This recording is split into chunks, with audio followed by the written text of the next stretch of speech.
բախումներ, զոհեր և վիրավորներ եղան Հալեպում սիրիական ժողովրդավարական ուժերի և քրդական ուժերի միջև։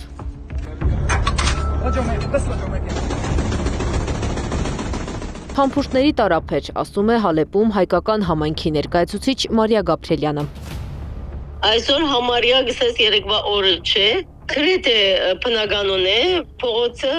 երթևեկը, վաճառատուները արդեն բաց են, միան որովհետև երեկվա գացության համար Հալեբինը հանքապետը միան Հալեբինը համար այսօր արձակուրդ հայտարարեց, որը աշխատանքային օր, թե պետական կենտրոններում, թե գրթական։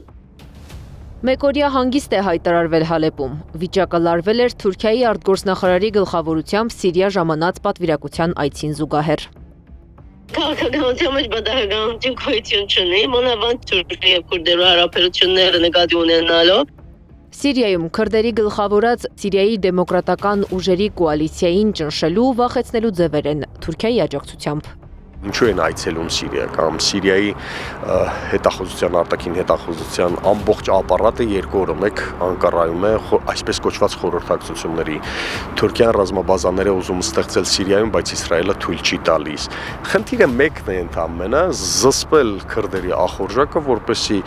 նրանք որևէ առավելություն չունենան քաղաքական եւ անվտանգային որոշումների ընդունման առումով հենց Սիրիայում։